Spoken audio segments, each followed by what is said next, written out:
जय माँ बगलामुखी। महामाई की कृपा आप सबके ऊपर बनी रहे, आप सबकी साधना सफल हो और माँ भगवती बगलामुखी आपकी हर इच्छा पूरी करे। 2025, जी हाँ, 2025 का जो साल है उसमें हमारे हाल तो बहुत ही बेहाल है। इस साल में जो है हमने संबंधों को बुरी तरीके से बिखरते देखा, 7 जन्मों का बंधन 7 मिनट में टूटते देखा, दुर्घटना, युद्ध, अकाल मृत्यु, ये लिस्ट इतनी लंबी है कि कभी खत्म ही नहीं होगी। लेकिन अभी तो ये सिर्फ आधा साल बीता है, आगे क्या होगा, है ना? आगे भी क्या ये सब कुछ चलता रहने वाला है? जवाब है कि ये तो अभी शुरुआत है। जी हाँ, कलिकाल जो है ये अपने चरम पर है। अभी ना जाने आपको और क्या क्या देखना बाकी है। लेकिन मैं आपसे एक बात कहूं, आप सब जो है माँ बगलामुखी के ऊपर छोड़ दो। माँ बगलामुखी कलयुग की अधिशास्त्री देवी हैं और इनका नाम जो है हमें इस काल के कुचक्र से भी बचाता है। ऐसा मैं क्यों बता रही हूँ आपको? क्योंकि कई तांत्रिक किताबों में ये सिद्ध हो चुका है कि ये जो युग है ना, वो कोई भी हो, इससे कोई फर्क नहीं पड़ता। माँ बगलामुखी का सिर्फ आप नाम भी ले लो तो शत्रु कैसा भी हो अपना वार भूल जाएगा। और फिर उसके बाद माँ महामाया जो न्याय करेंगी, आप खुद जो है वो देखोगे। मुझे बोलने की जरूरत नहीं पड़ेगी वहां पर। अभी 6 महीने बचे हैं और इनमें से हमें अभी भी बहुत ज्यादा संभल कर रहने की जरूरत है। और ये आगे आने वाले साल के लिए भी बता रही हूँ आपको। मैं आपको अभी से बता रही हूँ कि जो 2026 का साल है ना, और ये जो साल आ रहा है आपके लिए, ये साल भी जो है इंसान की बुद्धि, बल, भाग्य और आत्मा चारों की परीक्षा का साल रहने वाला है। शनि और राहु की जो है वो टेढ़ी दृष्टि बहुत बड़ा खेल करेगी। कोर्ट केसेस बढ़ जाएंगे, व्यापार डूब जाएंगे, कहीं रिश्ते बिगड़ेंगे, कहीं आपकी आवाज भी जो है वो लोग काट देंगे। पॉलिटिक्स हो, कानून हो, संपत्ति विवाद हो, चारों तरफ जो है वो आपको अस्थिरता दिखाई देगी, यानी कि कुछ भी कॉन्क्रीट है ही नहीं। लेकिन मैं एक बात बोलूं, फिर भी डरना नहीं है। क्यों नहीं डरना है आपको? क्योंकि आपके पास कौन है? माँ बगलामुखी है। महामाई की कृपा है। माँ बगलामुखी 10 महाविद्याओं में से 8वीं 10 महाविद्या है। माँ स्तंभन की देवी हैं, वो एक स्तंभन शक्ति हैं। ये वो देवी हैं जो आपके दुश्मन की जुबान को बंद कर सकती हैं, विरोधियों की जो है बुद्धि को ही हर लेती है, और आपके विरुद्ध उठ रहे या बन रहे कोई भी षड्यंत्र हो, उनको पल भर में जो है वो मिट्टी में मिला देती हैं। इनकी साधना जो है वो सरल नहीं है, लेकिन जिसने भी साथ लिया, मैं आपको बोल रही हूँ, आप देख लेना इस बात को, किसी भी तरीके की ऊपरी बाधा हो, उसका असर जो है वो आपके ऊपर नहीं होगा। आपका शत्रु आपका कुछ भी नहीं बिगाड़ सकता। गुरु दीक्षा लेना बहुत ज्यादा जरूरी है, क्योंकि जो महामाई है ना, उसकी ऊर्जा को संभाल पाना इतना आसान नहीं होता। लेकिन अगर आपके पास कोई गुरु दीक्षा नहीं है ना, और फिर भी आप माँ बगलामुखी की कृपा पाना चाहते हो, तो आप पा सकते हो। बस कुछ उपाय मैं आपको बताने में जा रही हूँ। माँ बगलामुखी की कृपा और मेरा सौभाग्य मैं मानती हूँ कि जो ये उपाय हैं, जो अभी तक तंत्र के पास गुप्त रखे हुए थे, ये मेरे जरिए आज आपको पता चल जाएंगे। माँ ने मुझे वो माध्यम समझा कि मैं आप लोगों को ये बता सकूं, मैं उसी के लिए उसकी बहुत शुक्रगुजार हूँ। पहला काम जो आप कर सकते हो वो है घर पर बगलामुखी यंत्र की स्थापना करना। अगर आप ये उपाय कर लोगे तो इससे शुभ कुछ भी नहीं हो सकता। अपने घर या ऑफिस में आपने एक कोई दिशा चुन लेनी है, और वो दिशा कौन सी होनी चाहिए?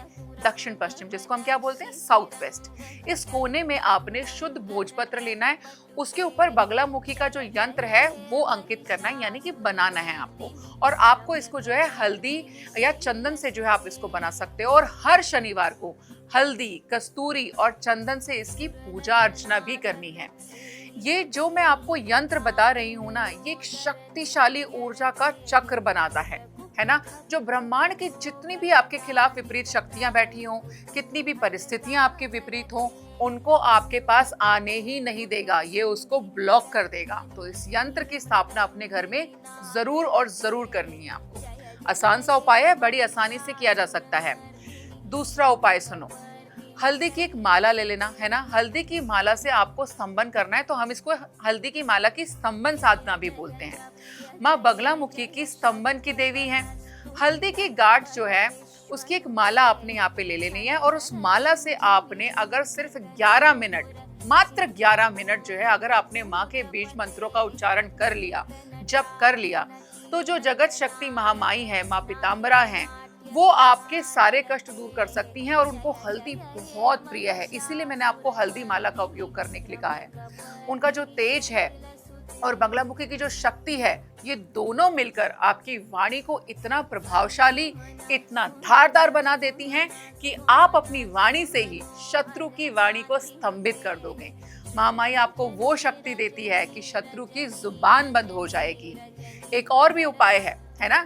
जिस भी व्यक्ति की जुबान से आप परेशान हो, है ना, आपका बार बार अपमान हो रहा है, ऐसे शब्द बोले जाते हैं कि आप रात में सो नहीं पाते, उसकी बातें आपके दिमाग में बार बार चलती रहती हैं, तो आप ऐसे शब्द बोलने वाले व्यक्ति का नाम एक भोजपत्र पर लिख देना, उसको हल्दी में लपेटकर और माँ के सामने रख करके आपने 21 बार ये मंत्र बोलना है।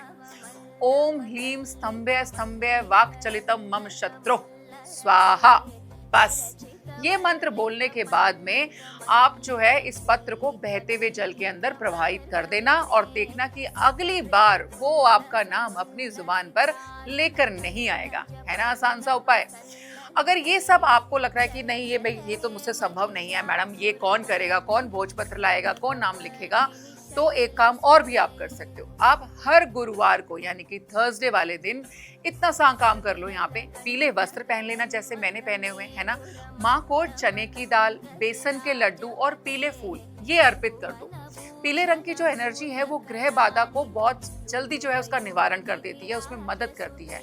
रात को सोने से पहले आपने 21 बार ह्लीम मंत्र का जाप करना है और जाप करते हो और आप ये नोट कर लेना, अगर ये इसका रिपीटेंस में आप जाप करते रहोगे तो किसी भी प्रकार की नेगेटिव एनर्जीज हो, आपको कोई डरावने सपने आते हो, मन में किसी भी प्रकार का कोई कंफ्यूजन हो, ये सब एक के बाद एक खत्म हो जाएंगे आपकी जिंदगी से। कोर्ट केसेस चल रहे हैं, है ना, पुलिस केस में मान लो किसी ने फंसा दिया आपको, अब इन सबसे मुक्ति के लिए आपको क्या करना है? बहुत प्यारा सा उपाय, शनिवार वाले दिन 9 नींबू ले लेना, उनके ऊपर आपने ह्लीम लिखना है, किसी सुनसान पीपल के नीचे जाकर के रख दें, मन के अंदर अपने शत्रु का नाम ले लेना और ये मंत्र पढ़ देना, ठीक है। और वो मंत्र कितना है? बहुत छोटा सा है, ह्लीम ह्लीम ह्लीम, ये पढ़ना है आपको 7 बार और 7 शनिवार तक आपको ऐसा लगातार करना है। मैं कहती हूँ कि कितना भी पुराना आपका कोर्ट केस हो, कितना ही बड़ा आपका दुश्मन हो, अगर महामाई के प्रति आपकी भावना सच्ची है तो आपकी जीत भी पक्की है। हर दिन अगर आप माँ बगलामुखी के नाम से यंत्र पूजन, दीपदान, मंत्र जप और हवन करते हैं तो आपका जो पूरा साल है ना, समझ लेना वो सुरक्षित हो गया, आपका प्रोटेक्शन घेरा तैयार हो गया है। तो जो लोग सत्ता, व्यापार, कोर्ट कचहरी या दुश्मनों से बहुत ज्यादा घिरे रहते हैं, उनके लिए तो मैं बोलूंगी बहुत ही सुनहरा अवसर है ये। बस आपने क्या ध्यान रखना है कि साधना के समय आपने कुछ सावधानियां रखी, आपको सावधान रहना चाहिए। साधना के दौरान जो है आपने ब्रह्मचर्य का पालन करना है, शुद्ध आहार का सेवन करना है। साधना के समय जब आप साधना कर रहे होते हो तो झूठ नहीं बोलते, मांस, मच्छी, शराब, इनसे तो आपको हर हाल में दूर रहना है, छल से भी दूर रहना है।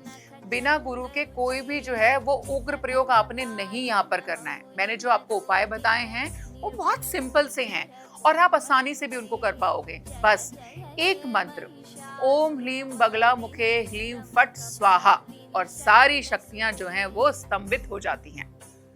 तो साधकों, मैं आपसे सिर्फ इतना ही कहना चाहती हूँ कि कैसी भी भविष्यवाणी हो, आपको इन सब हलचलों से घबराना नहीं है। माँ की साधना को पकड़ लो और दुनिया को दिखा दो कि आपके पास माँ बगलामुखी की शक्ति है जो आपकी रक्षा करती है और असंभव कामों में भी आपको विजय दिलाती है। ओम ह्लीम बगलामुखी सर्वदुष्टानां वाचम मुखम पदम स्तंभे स्तंभे जीभाम कीले बुद्धिम विनाशे ह्लीम ओम स्वाहा। ये एक बीज मंत्र ऐसा है, ये माँ का मेन मूल मंत्र है। इससे आपके शत्रुओं को जो है वो उन्हीं का स्तंभन हो जाएगा, ये मंत्र उन्हीं को बांध देगा। आप किसी भी चीज की चिंता मत करना, महामाई की जो ऊर्जा है ना वो आपके साथ है। जय माँ बगलामुखी।